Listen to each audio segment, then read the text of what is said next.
अस्सलामु अलैकुम वरहमतुल्लाहि वबरकातुहू। पाकिस्तान से आया हुआ ये वीडियो देखने के बाद दिल ऐसे टूट गया है, ऐसे बेचैनी अपने अंदर देखने को मिली, क्या बहुत मूड बिल्कुल ख़राब हो गया। आप भी जब इस वाक़े को सुनेंगे, इस ख़बर को सुनेंगे, अगर आपके अंदर ज़रा सा भी एहसास है ना, तो इस वाक़े को देखकर आपका दिल भी रो पड़ेगा, आपके दिल में भी दर्द महसूस आप करेंगे। अगर आप इस्लाम और मुसलमानों का कुछ भी ख्याल अपने अंदर रखते हैं। ये वीडियो पाकिस्तान से आ रहा है और आप जो स्क्रीन पर देख रहे हैं ये मस्जिद के इमाम रह चुके हैं। इन्होंने मदरसे से तालीम भी हासिल की है, ये हाफिज़ भी हैं और इसी तरीके से इनके बातों से ऐसा लगता है कि ये आलिम भी हैं।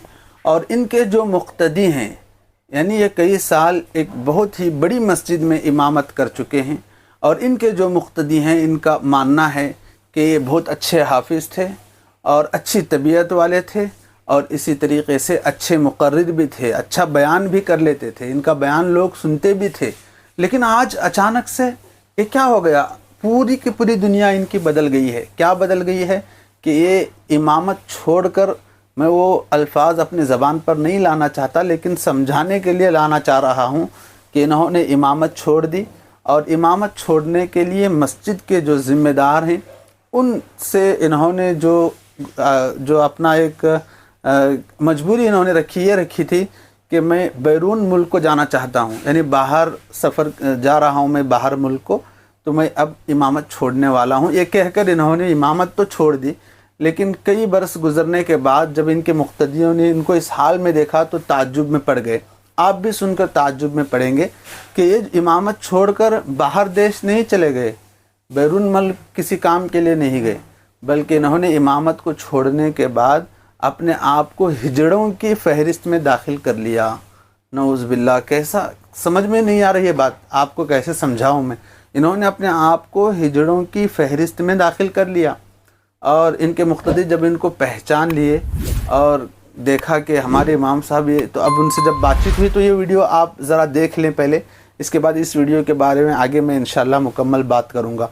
वो जो इमाम साहब जिन्होंने हिजड़ों की फ़हरिस्त में अपने आप को दाखिल कर लिए, वो क्या कह रहे हैं, क्या रीज़न बता रहे हैं इस पूरे वाक़े का, ज़रा आप पूरा वीडियो देखें, फिर अगला हम इंशाल्लाह बात करेंगे। ये वीडियो देखें आप। ये भी खुदा की मखलूक है, ये भी इंसान है।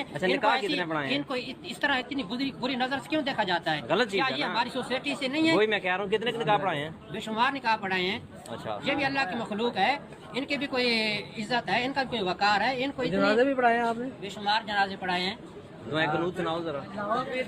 अल्लाहुम्मा इन्ना नस्तईनुका व नस्तगफिरुका व नु'मिनु बिका व नतवक्कलु अलैका व नुसल्ली अलैका अल-खैर व नशकुरुका व ला नकफुरुका व नखलउ व नतरुकु मा यबजुरुक। अल्लाहुम्मा इय्याका नअबुदु व लका नुसल्ली व नस्जुदु व इलैका नसअ व नख्फिदु व नरजू रहमतका व नख्शा अज़ाबका इन्न अज़ाबका बिल कुफ्फार मुलहिक।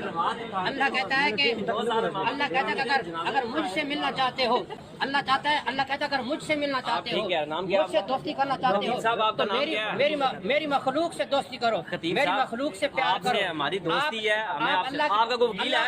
आप नहीं, मैं फ्री आपकी वकालत करता हूँ। और बताएं। Thank you so much. इंसानियत के नाते फ्री करता हूँ, लेकिन मुझे ये बताएं कि इस काम के साथ साथ कोई डांस मक्का भी आता है कि नहीं आता? वो भी आता है। थोड़ा सा लुडी हो जाए, थोड़ी सी लुडी हो जाए। अल्हम्दुलिल्लाह वो भी आता है। थोड़ा सा एक फ्रैक्शन का 50,000 मैं लेती हूँ। अच्छा, मस्जिद के इमाम हैं आप?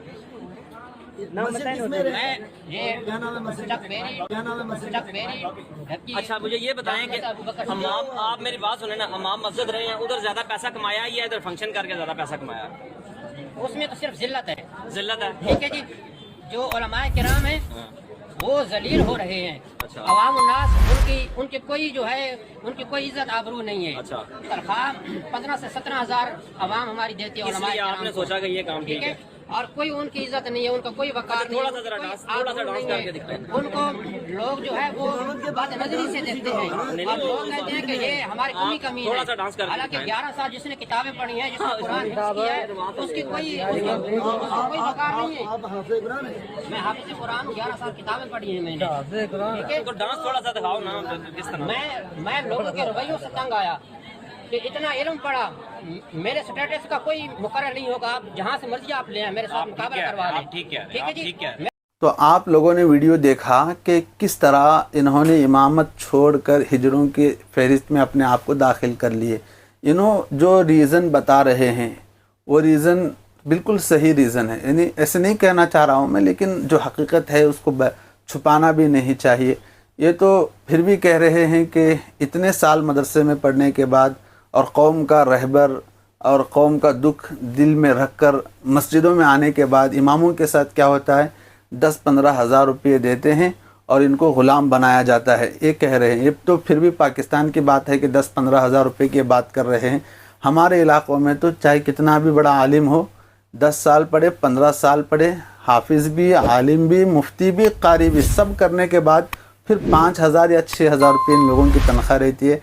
تو بہرحال میں اس ٹاپک پر نہیں بات کرنا چاہ رہا، لیکن جن کے پاس اللہ نے دوسرے وسائل دیے ہیں ان کی تو زندگی چل سکتی ہے، لیکن جو صرف امامت کر رہے ہیں، قوم کے لیے کام کرنا چاہ رہے ہیں اور امت کے لیے کچھ کام کرنا چاہ رہے ہیں، تو پھر وہ لوگ کس طرح 6,000-7,000 روپے میں اپنی زندگی کاٹ سکتے ہیں. ذرا آپ ہی سوچیں.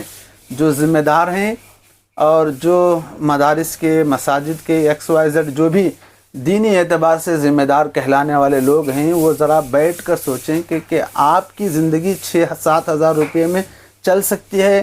نہیں چل سکتی نا، تو پھر امام صاحب کی زندگی 6-7 ہزار روپے میں کیسی چل پائے گی. تو انہوں نے جو ریزن بیان کیا کہ جو ہے تنخواہ بالکل کم ہے اور عزت بالکل بھی نہیں ہے، غلاموں کی طرح سلوک کیا جاتا ہے، اس لیے یہ جو ہے امامت چھوڑ کر کسی اور فیلڈ میں چلے گئے ہیں. تو یہاں پر دونوں چیزیں میں بیان کروں گا. پہلی چیز تو دیکھیں، اماموں کی جو تنخواہیں ہیں یا پھر ان کے ساتھ جو رویہ، جو سلوک ہماری قوم کا ہے، یہ بالکل ظالمانہ ہے اور بالکل صحیح نہیں ہے. ماشاءاللہ الحمدللہ بہت ساری ایسی جگہ ہیں جہاں پر اطمینان کے ساتھ سب کچھ چل رہا ہے. میں ہر ایک کی نہیں بات کر رہا، لیکن چند جگہ ایسی ہیں جہاں پر بہت زیادہ ظلم ہوتا ہے. ہر اعتبار سے ظلم ہے، تنخواہ کے اعتبار سے، صحیح وقت پر نہیں ملنا، ایسا ویسا. اب جو کیا ہوتا ہے، جو بندہ 5-10 سال پڑھ کر آیا اور اس نے 2-3 سال امامت کی اور دیکھا کہ بھئی یہاں تو کچھ ہو نہیں رہا ہے، نہ تو اپنی ضرورتیں میں پورا کر پا رہا ہوں، نہ بیوی بچوں کی ضرورتیں پورا کر پا رہا ہوں، اور گھر میں جانے کے بعد بیوی بچوں کا ٹینشن ہے، تو پھر وہ کسی اور فیلڈ میں چلے جاتے ہیں. تو وہ ذمہ دار ذرا کان کھول کر سن لے جو اپنے آپ کو ذمہ دار کہتے ہیں. اگر آپ کا امام معاشی اعتبار سے کمزور ہونے کے باوجود اور آپ کے پاس اسے اچھی تنخواہ دینے کی سہولت ہونے کے باوجود اگر آپ اسے اچھی تنخواہ نہیں دے رہے ہیں اور اس بنیاد پر وہ امامت چھوڑ کر اور دین کا کام چھوڑ، فرائض ہیں ان فرائض کو چھوڑ کر وہ کسی اور چیز میں لگ جا رہا ہے، کسی اور اس میں لگ کر مصروف ہو رہا ہے، تو پھر اس کا جو بھی وبال ہے آپ لوگوں پر ضرور آئے گا.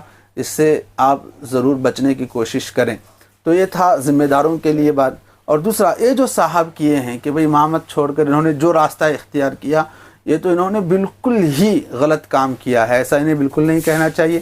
یہ خود اپنے جو ہے باتوں میں کہہ رہے ہیں کہ عزت نہیں ملتی. تو میں ان صاحب سے پوچھنا چاہتا ہوں کہ کیا ہجڑا کا جو کام ہے اسے اپنانے میں کوئی عزت ہے؟ وہاں تو عزت کا عین بھی نہیں ہے. یہاں تو تھوڑی بہت عزت مل جاتی تھی، لیکن انہوں نے جو راستہ اختیار کیا وہاں تو ذلت کے سوا کچھ ہے ہی نہیں ہے. تو بہرحال یہ جو مومنٹس ہم دیکھ رہے ہیں ہمارے پورے قوم میں، اسلامی معاشرے میں، بہت ہی دل کو درد پہنچانے والے یہ حالات ہیں. میں پھر سے مسجد کے ذمہ داروں سے گزارش کرتا ہوں کہ جو ہے اماموں کی قدر کیجئے. جو بھی امامت کر رہے ہیں، اگر وہ عالم ہے تو اس کے ساتھ عالمانہ سلوک کیجئے، مفتی ہے تو مفتیانہ اس کے ساتھ سلوک کیجئے، اس کی ضرورتوں کا خیال کیجئے تاکہ وہ کھل کر بغیر ٹینشن کے جو ہے دین کا کچھ کام کر سکیں، قوم کے لیے کچھ کر سکیں. اگر اس پہلے سے اس کے اوپر معاشی ٹینشن سے رہیں گے تو وہ کہاں کھل کر کام کرے گا؟ وہ تو پھر کسی اور چیز میں چلا جائے گا. یہ تو ذمہ داروں کے لیے بات تھی. اور دوسری، یہ جو صاحب ہیں اس طرح کی حرکتیں کوئی بھی نہ کرے. الحمدللہ ثم الحمدللہ جو بھی علماء کرام ہیں تکالیف کے باوجود صبر کرتے رہتے ہیں، لیکن پھر بھی وہ اپنے جو غریبی کو، مفلسی کو کبھی دنیا والوں کے سامنے پیش نہیں کر سکتے. بس وہ اللہ کے سامنے پیش کرتے رہتے ہیں.